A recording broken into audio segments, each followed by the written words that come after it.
शांति। श्री कृष्ण जन्माष्टमी यादगार पर्व। श्री कृष्ण जन्माष्टमी परमात्मा के दिव्य कर्तव्य का यादगार पर्व। भारत को भगवान का अवतरण भूमि कहा गया है। शास्त्रों, पुराणों और कहानियों में वर्णित भगवान के अवतारों में से राम और कृष्ण जगत प्रसिद्ध है। भारत में भगवान को अनेक रूप में याद किया जाता है। वास्तव में ना तो भगवान केवल जादुई साकार शरीरधारी है और ना केवल निरस निराकार है। वह है तो निराकार, लेकिन जब सृष्टि पर आता है तो पतित मनुष्यों को सुधारने के लिए किसी साकार मनुष्य के तन में ही प्रवेश कर सच्चा गीता ज्ञान और राजयोग सिखाता है। कोई तो ज्ञान के तीसरे नेत्र से साकार रूप में आया निराकार ईश्वर को पहचान लेते हैं और कोई उसे केवल निराकार मान करके उसके साकार रूप का तिरस्कार करता है। जो निराकार परमात्मा के साकार रूप को पहचान लेते हैं, वह ईश्वर के विभिन्न कर्तव्यों के आधार पर उसके नाम दे देते हैं। किसी गीतकार ने लिखा है, यज्ञ में सुंदर है दो नाम, चाहे कृष्ण कहो या राम। सबके मन में रमण करने वाले ईश्वर को राम कहो या जादुई ज्ञान मुरली बजा करके सभी आत्माएं रूपी गोपियों को आकर्षण करने वाला कृष्ण को, बात एक ही है। किसी श्लोक में भी लिखा है, अच्युतम केशवम रामो नारायणम कृष्ण दामोदरम वासुदेवम हरिम। 5000 वर्ष के चतुर्युगी मनुष्य सृष्टि चक्र के अंत में अर्थात पुरुषोत्तम संगम युग पर निराकार परमात्मा शिव द्वारा किसी साधारण मनुष्य तन में किए गए असाधारण कर्तव्यों की स्मृति में ही परमात्मा के भिन्न भिन्न नाम रखे गए हैं। साधारणतया श्रावण मास में श्री कृष्ण जन्म उत्सव भारतवर्ष में बड़े धूमधाम से मनाया जाता है। कृष्ण के लिए कहते हैं 16 कला संपूर्ण अहिंसक मर्यादा पुरुषोत्तम डबल सिरताजधारी थे। उनके बाल अवस्था का गायन पूजन बहुत होता है।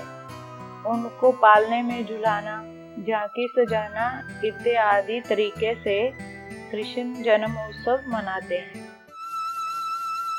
कृष्ण का जन्म जेल में खाते हैं। कृष्ण का जन्म दिखाते हैं कि जेल में हुआ था। अतः भगवान भी इस विषय विकारों की दुनिया अर्थात जेल में ही अवतरित होते हैं। परमात्मा पाठधारी पहचान की गुहेता। पहले परमात्मा पाठधारी की सटीक पहचान न होने के कारण मनुष्य माखन चोर रण छोड़ परमात्मा पाठ की गुहेता को जब एक बार समझ लेते हैं, तब वही कृष्ण या श्याम अति सुंदर अर्थात श्याम सुंदर बन सारे संसार में प्रख्यात हो जाते हैं।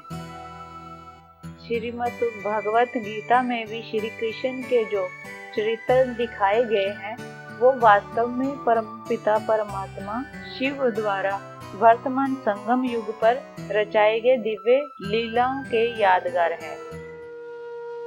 वास्तव में गोपिकाओं का वस्त्र हरण क्या है?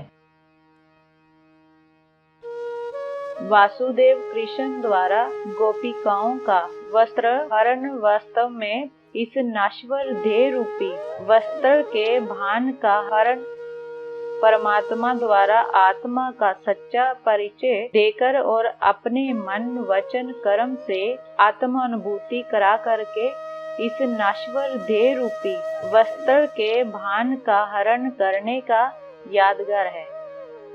गोपियों को भगाना वास्तव में क्या है? इसी पर और परमात्मा के वर्तमान साकार चरित्र की ये विशेषता है कि वो प्रत्येक आत्मा रूपी गोपी को निस्वार्थ सच्चे प्रेम की अनुभूति करवाते हैं।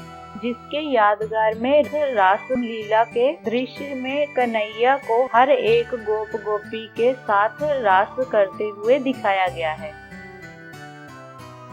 द्रौपदी का चीरहरण वास्तव में क्या है? द्वापर युग में द्रौपदी चीरहरण तथा माधव द्वारा उसके मान की रक्षा का जो वर्णन है वह तो केवल एक पौराणिक कथा है, किंतु कलयुग के अंत में जब काम विकार की अति हो जाती है, हर नर देह अभिमान के कारण दुर्योधन दुशासन बन जाता है और हर घर में अबला नारियों का उनकी इच्छा के विरुद्ध चीरहरण हो रहा होता है, तब इन आत्मा रूपी द्रौपदियों की पुकार सुनकर के स्वयं परमपिता परमात्मा गुप्त रूप में आकर इनकी लाज बचाते हैं। परमात्मा आकर के ये शिक्षा दे रहे हैं कि जिस काम विकार को मनुष्य सुख समझता है वह तो दरअसल आदि मध्य और अंत दुख का कारण है।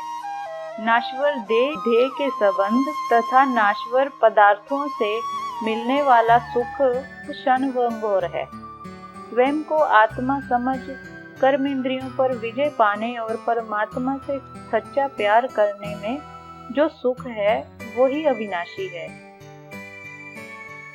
कृष्ण सागर में पीपल के पत्ते पर जिस प्रकार दिखाते हैं कि कृष्ण सागर में पीपल के पत्ते पर बैठे हुए हैं, अर्थात संसार रूपी सागर में बड़े आराम से दुनिया से न्यारे प्यारे होकर के जीवन व्यतीत करते हैं, उसी प्रकार आत्मा रूपी गोप गोपियां परमात्मा गोपाल के गीता ज्ञान और पवित्रता को जीवन में धारण करके घर गृहस्थ में रहते हुए कमल पुष्प की तरह न्यारा और प्यारा बनना सीखते हैं। श्री कृष्ण जन्माष्टमी से संबंधित ज्ञान मुरली पॉइंट। बाबा कहते हैं देवकी को 8वां नंबर श्री कृष्ण बच्चा पैदा हुआ। अब 8वां नंबर कृष्ण जन्म लेगा। कब? सतयुग में। सतयुग में कृष्ण के माँ बाप को 8 बच्चे तो होते नहीं। फिर दिखाते हैं उनका बाप उनको नदी पार ले जाता है। मुरली है 18-8-72 पृष्ठ 2 मध्य। बाबा कहते हैं कृष्ण जन्माष्टमी मनाते हैं, बच्चा तो माता के गर्भ से ही निकला। फिर दिखाते हैं उनको टोकरी में ले जाते हैं। अब कृष्ण तो वर्ल्ड का प्रिंस, उनको फिर डर काहे का? वहाँ कंस आदि कहाँ से आए? अब तुमको अच्छी रीति समझाना चाहिए। मुरली है 15-2-74 पृष्ठ 1 अंत। कहते हैं बाबा बच्चे बहुत अशांत करते हैं। स्वर्ग में कृष्ण थोड़े माँ बाप को अशांत करेगा। शास्त्र में लिखा है माँ को तंग किया, उनको बांधा गया, ऐसा हो नहीं सकता। स्वर्ग में कोई किसी को जानवर भी तंग नहीं करते हैं, तो मनुष्य कैसे करेंगे? बात संगम की है। मुरली पॉइंट है 17-5-73 पृष्ठ 4 आदि।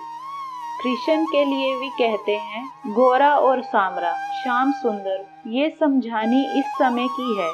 काम चिता पर बैठने से सांवरे बन गए, फिर उनको गांव का छोरा भी कहा जाता है। बरोबर था ना? कृष्ण तो हो न सके।